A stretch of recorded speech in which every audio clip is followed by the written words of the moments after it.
I feel like you're not understanding what I'm trying to convey here is that I can only feel what you ask me to feel, because this process is not a fast process. I feel maybe this is fast process because you have a already predetermined expertise on that in this thing, but it'll take a lot of time for me to understand. Trying to feel the front of my face, I can think, I can feel the front of my face and back of my face.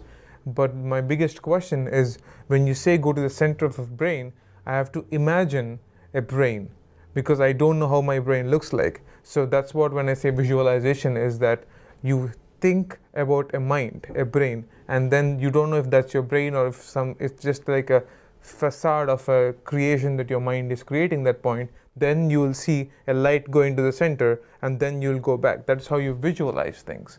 Maybe I'm completely not understanding you, so I would like to get more details about it. So let me just show you how this experience works for me.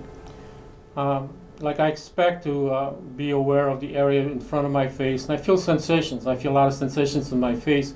Then I feel something moving to the back. I feel like movement from the front of the face to the back. And I'm aware of sensations behind my head. If I want, I can feel my shoulders, my spine or back. And it's very, very quick, because something does it for me. That thing that does it for me is chi energy. So chi energy is moving. Now, I'm aware of the back of my brain, and I expect to travel forward.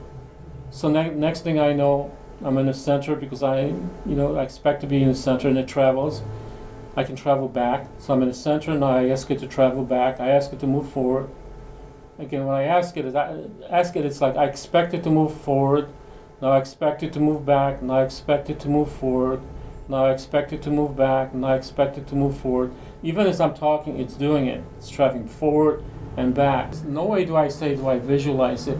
What I'm doing is I'm having an experience. And as I'm having the experience, I analyze the sensations of what's occurring inside of me. And I find this is a very fast process. The reason it's a fast process is because I know I don't have to do anything except ask. Ask and anticipate something occurring. The only thing you're seeing is the light, and then you study the light. You study the light itself and how it's traveling, the movement, its speed. So you can take it again as a micro experiment, that you start in the back, have it travel forward, then ask it to move back, ask it to move to forward. And the idea here is that you learn that something listens to you and moves that light, that sensation back and forth, back and forth, back and forth. You don't have to see the whole brain. You don't have to see every aspect of the brain. The idea over here is that whatever you notice, you study that. And you study that something is creating that for you. The light, the travel. Instead of saying, I'm imagining it, I never think in the terms that I'm imagining it. Because I, first of all, don't have the ability to imagine things like that. Something in there creates the image. All I have to do is look at it. It's no different than a meditation. An image shows up, a thought shows up, and you're just aware of it. But every time a person says, I have to do it, I have to imagine it, then you're sort of fighting that internal intelligence that does it for you. And I don't know how you would describe it in terms of computer programming, but I'm sure if you have two programs running at the same time, one is fighting for the dominance of the other. The program that you have is I have to visualize. I have to know what something looks like to make it happen. The program that I have is I don't have to visualize. So the information will show up, the sensations will show up, and everything happens for me very, very quickly. Your style works too, but your style is slower because you feel that other thing is like, you says, I have to do it. So you have to go and find, your brain has to find who I is, and has to do a lot of things, a lot of procedures that are not necessary for me. And part of the experimentation over here, and it is an experimentation, is, again, how do we get to the point where you start implementing a different program and making things happen instead of saying, I visualize. How do you get to the point where you sort of like, okay, I'm just going to watch how when I expect something to show up, like feeling my face, how long does it take?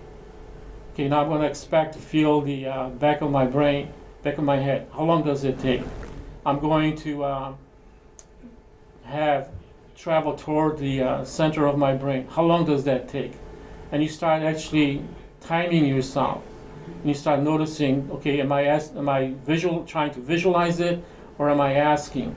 You find out which process are you doing. It's no different than running a computer program that you have at work. You are trying to find out, okay, he says he's got this program and works like that. Let me see how Walter's program works.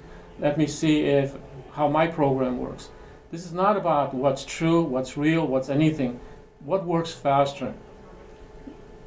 One of the reasons why I've taken the position that I have on this, it's not about the reality of the thing. It's about the speed of your perception and how fast I can go.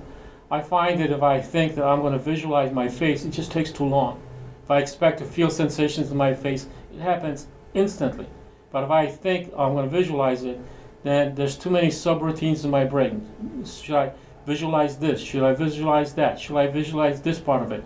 It just takes too long. I just say, okay, I expect to feel my face, and I'm looking at what shows up. I ask for nothing else.